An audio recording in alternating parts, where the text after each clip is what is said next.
ukusho ukuthi njengo Ndunankulu wesilo isilo besingakasho lutho kimi mayelana nokuthi siyangikhulula kulesi sikhundla sokuba uNdunankulu kaZulu. Nami ngicoshe nje einkundleni zokuxhumana ngathunyelelwa umlayezo weWhatsApp umntwana kwaminya. Kodwa isilo sona qobo lwaso asikaze sisho lutho kimi.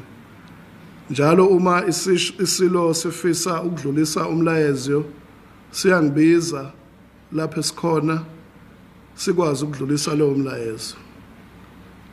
Ngakho ke isikhundla sobundunankulu isikhundla sesilo. Uma isilo sibona ukuthi siyangikhulula, uma ngempela kuyiso esibhalela incwadi engiyibona einkundleni zokuxhumana, okwami ukubonga, ngibonge ithuba ekunikwe isilo sokuthi ngikhonze ngaphansi kwaso njengoNdunankulu waso. Ngiphinde ngiyinikele kabusha ukuthi ngiyohlezi ngikhonza ngaphansi kwesilo indlulamithi yamakhosi noma ngingasekho kulesi sikhundla. Akaze kube khona ngxabano phakathi kwami nesilo.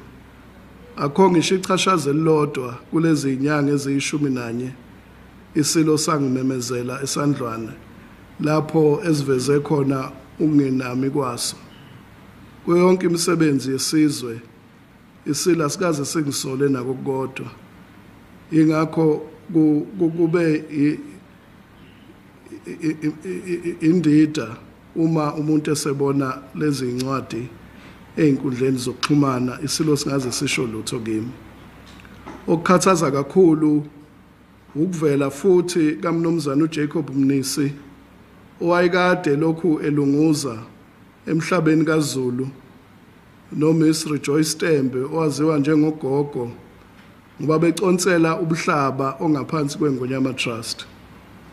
Sizwile ukuthi sekhona nabameli baseMpumalanga Province okuthiwa uRakwena Attorneys abathi yibo abalawula iNgonyama Trust namakhosi awazi lutho ngalokho. Ngakho kukho konke okwenzekile ngiyafisa ukuthi ngicizelele nabantu bonke baseNingizimu Afrika bazi ukuthi lesi sikhundla sesilo singafaka noma ubani ngesikhathi esifisa ngaso, sikhiphe noma ubani. Okwami ukuthi ngiyisikhonzi sesilo ngaso sonke isikhathi ngiyokwenza lokho okuzifiso zesilo.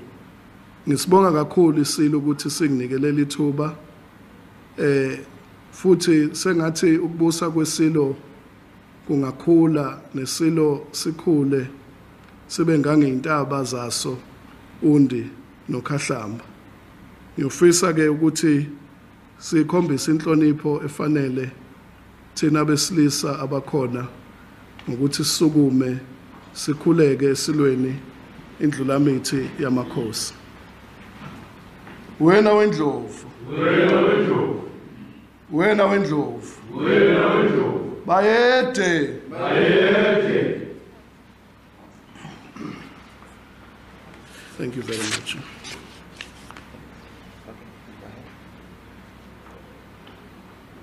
Thank you very much, Reverend Buthelezi. My name is Ndunankulu. I work for SABC TV News. I have a few questions, but I'm just going to start with one and allow my colleagues to follow up if there are follow-ups. Given the fact that you say you've worked well with His Majesty for the past 11 months, are you at all not surprised that he has come to this decision to release you? That's question number one. Question number two, when Prince Simpiwe of Kwaminya communicated with you via a WhatsApp message, what was he saying in that particular message? Well, you know, His Majesty has told me personally that he has been under a lot of pressure to part ways with me. You know, he has been under a lot of pressure for the past few months, you know. So if things come to a head now, it's not surprising because there's been a lot of pressure from very senior leaders in this province even when His Majesty was supposed to open the offices in Ulundi on the 6th of December, he was put under a lot of pressure not to attend that function. So I cannot speak on behalf of His Majesty, but I will wait, as I have said, for His Majesty to confirm the authenticity of the letter which was sent to me by Prince Mpiwe via WhatsApp.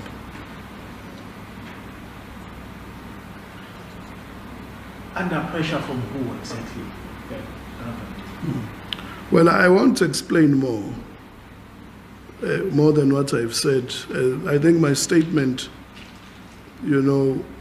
sums up a lot of what I need to say. But safe to say that we must always remember that it is the King's prerogative to appoint a Prime Minister.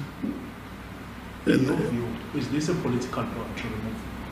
No, I cannot comment on that.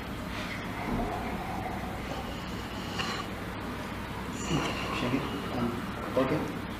Bengi-mention ngizocela i-1-on-1 nje mhlambe simile the same thing but simile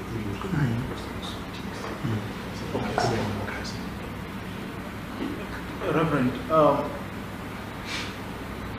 you say there is no animosity between you and the King, given the decision that he has taken, of course.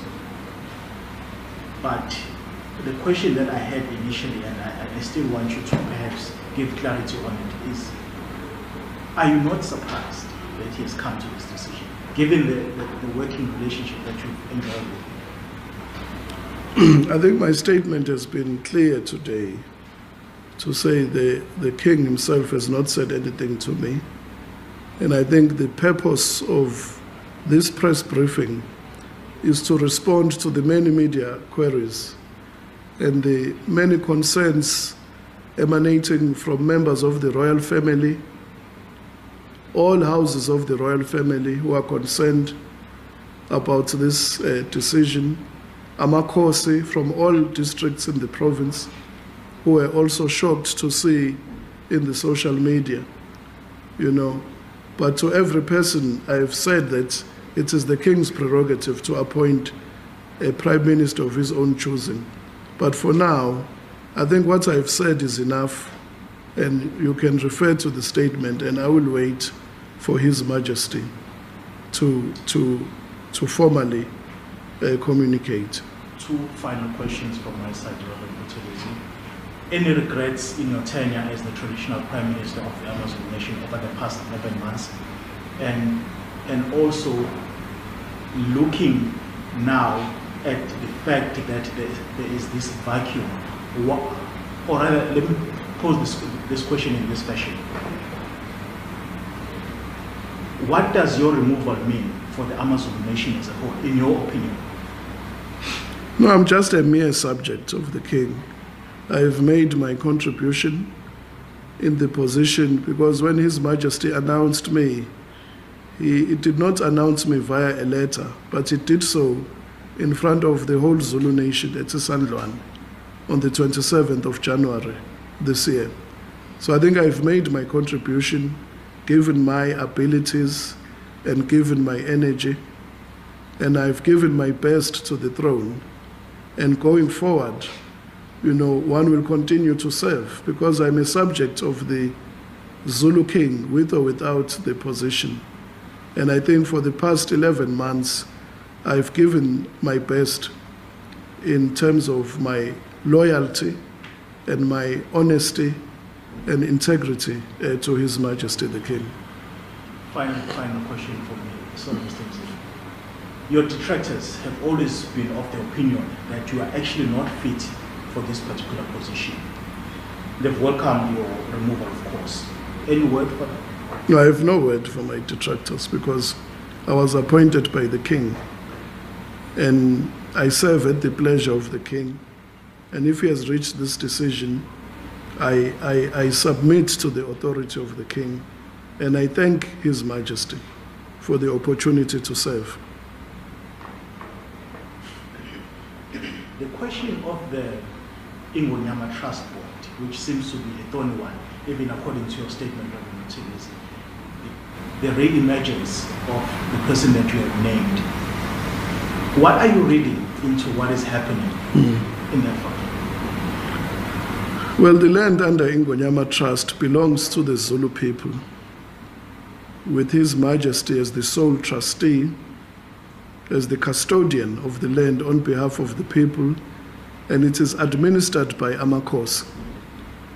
So when people from outside the province begin to poke their nose and want to regulate the affairs of the land of the people, like Mr. Mnisi, who a few years ago tried to do what he is doing now, I think it is my duty and obligation as Prime Minister of the King and the Zulu nation to sound warning bells, especially to Amakhosi and to His Majesty himself, that the presence of Mr. Mnisi and lurking around Ingonyama Trust is not good for the well-being of our people. There's a very particular photograph circulating again on social media of yourself, your deputy traditional Prime Minister, Isilo, and the former president. Are you at all at liberty to talk to us about what was that meeting about, or when was that meeting held? No, but I can't divulge a meeting where the king was there, because that is the king's meeting. You know, I'm always in meetings just to accompany the king. I don't have any authority to divulge who the king meets and what is the substance of those discussions. Thank you so much, Mr. Makhanya. Thank you very Mr. much. Koke.